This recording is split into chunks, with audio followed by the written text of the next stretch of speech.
जय जिनेंद्र। आज हम ये समझने की कोशिश करते हैं कि ये दुनिया जो हमें दिखाई देती है, ये दुनिया है क्या। ऊपर आसमान है, नीचे धरती है, इतनी सारी बिल्डिंग्स वगैरह हैं, इतने सारे परिवार हैं, घर हैं, जंगल हैं। ये जो पूरी दुनिया है, इसका स्वरूप क्या है? कुछ लोग कहते हैं कि इसे भगवान ने बनाया है। इसके बारे में हम अगर सोचें तो दुनिया अगर किसी भगवान ने बनाई है तो क्या उनके पास कोई रॉ मटेरियल था जिससे उन्होंने यह दुनिया बनाई? अगर रॉ मटेरियल था तो उन्होंने तो उसे सिर्फ ट्रांसफॉर्म किया, बनाया तो नहीं। इसका मतलब भगवान ने दुनिया नहीं बनाई। और अगर हम ऐसा कहें कि दुनिया बनने से पहले कुछ भी नहीं था और यह दुनिया बन गई, तो सवाल उठता है कि कैसे बनी। हमें इस दुनिया में कहीं कुछ भी ऐसा नहीं दिखाई देता कि बिना किसी चीज के कोई चीज बन जाए। तो इसका मतलब यह संभव नहीं है कि भगवान कुछ बना दे बिना किसी रॉ मटेरियल के। फिर और भी सवाल उठते हैं भगवान के बारे में कि अगर भगवान ने यह दुनिया बनाई है तो सबसे पावरफुल और करुणामयी होने के बावजूद दुनिया में इतने सारे दुख क्यों हैं?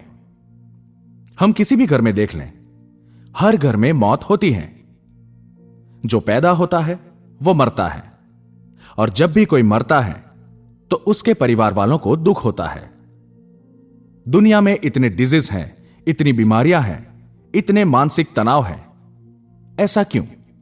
क्या भगवान के पास करुणा नहीं है जो ऐसी दुनिया बनाए? और भी सवाल उठते हैं कि दुनिया बनाई तो बनाई क्यों? पर्पस क्या है? अगर हम मान ले कि पहले कुछ भी नहीं था तो दुनिया का पर्पस क्या है और उससे फायदा क्या हुआ? तो यही लगता है कि वास्तविकता में दुनिया किसी ने बनाई ही नहीं है। यह तो हमेशा से है और हमेशा तक रहेगी। अगर हम ऐसा माने कि दुनिया का कोई स्टार्टिंग पॉइंट था, तो स्टार्टिंग पॉइंट से पहले क्या था? कुछ भी नहीं। जस्ट इमेजिन करें कि स्टार्टिंग पॉइंट से पहले कुछ भी नहीं था और एकदम से अचानक से कहीं से दुनिया आ गई। क्या आपको लगता है कि ऐसा हो सकता है? मुझे तो नहीं लगता। तो यह समझ में आता है कि दुनिया वास्तविकता में हमेशा से है और हमेशा रहेगी। आइए अब यह समझते हैं कि यह दुनिया बनी किन चीजों से है।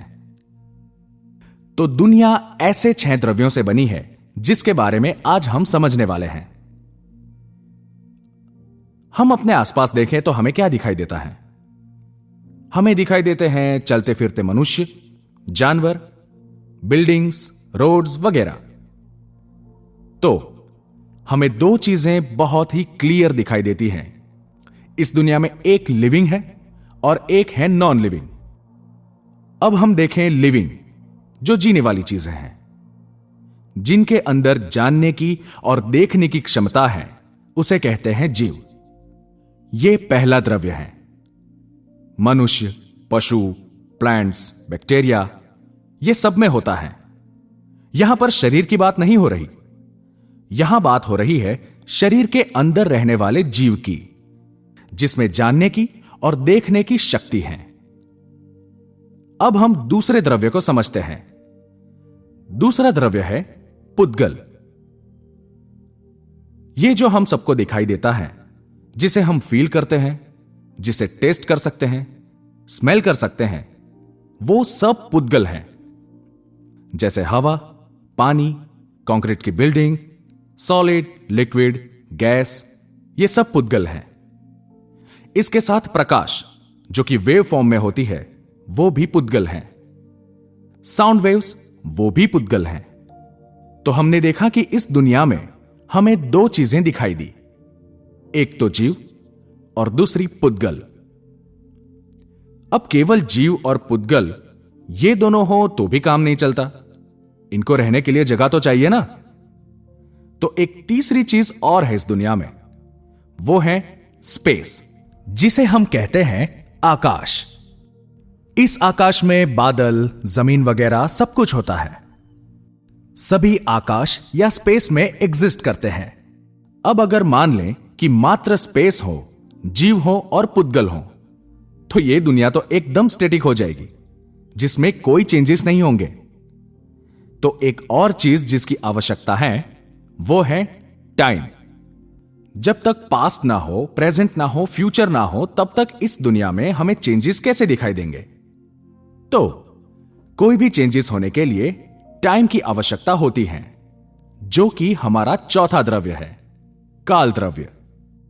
इसके अलावा दो चीजें और है जो ना हमें दिखाई देती है, ना किसी साइंटिस्ट के इक्विपमेंट्स द्वारा देखी जा सकती हैं। वो है धर्म द्रव्य और अधर्म द्रव्य। यह धर्म द्रव्य का मतलब वो नहीं है जो हम मंदिर में पूजा पाठ करते हैं। यह धर्म द्रव्य तो पूरी दुनिया में फैला हुआ है। ऐसे ही दूसरा अधर्म द्रव्य भी है जो पूरी दुनिया में फैला हुआ है। साइंटिस्ट के इक्विपमेंट्स इसे कैच नहीं कर सकते, क्योंकि साइंटिस्ट के जो इक्विपमेंट्स होते हैं वो केवल पुद्गल को या मेटेरियल को ही फिगर आउट कर सकते हैं। चलिए अब समझते हैं कि धर्म और अधर्म द्रव्य करते क्या हैं।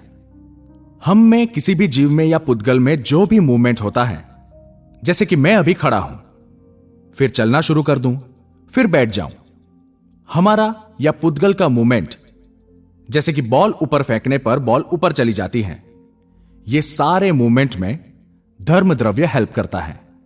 और अगर कोई भी चीज स्टेशनरी है तो इस दुनिया में उसे स्टेशनरी रहने में अधर्म द्रव्य हेल्प करता है। और मजे की बात यह है कि यह हेल्प एक स्पेशल तरीके की होती है। दुनिया में कोई भी चीज ना तो अपने आप मूव होती है, ना खुद को मूव करने से रोक सकती है, बट उसके रुकने में या चलने में धर्म द्रव्य और अधर्म द्रव्य मीडियम की तरह काम करते हैं। जैसे जमीन के ऊपर हम दौड़ते हैं लेकिन जमीन हमें नहीं दौड़ाती, लेकिन अगर जमीन ही नहीं होगी तो हम दौड़ ही नहीं पाएंगे। दौड़ने के लिए हमें जमीन तो चाहिए ही चाहिए। इसी प्रकार हमें मूव करने के लिए धर्म द्रव्य चाहिए होता है और रेस्ट करने के लिए हमें अधर्म द्रव्य चाहिए होता है। तो ये थे वो 6 द्रव्य जिसे मिलाकर इस दुनिया का सर्जन हुआ है। Let's do a quick recap. First is jiva, the one who knows. Second is pudgala, the material which we sense from our senses. Third is akash, जो सबको जगा देता है। Fourth is kal, that is time. Fifth is dharma, जो मूविंग ऑब्जेक्ट्स के लिए medium है। Sixth is अधर्मा, जो स्टेशनरी ऑब्जेक्ट्स के लिए मीडियम है। इस प्रकार इस वीडियो में हमने जाना कि यह विश्व इन 6 द्रव्यों से मिलाकर बना है। ये 6 द्रव्य हमेशा से हैं और हमेशा तक रहेंगे। जय जिनेंद्र।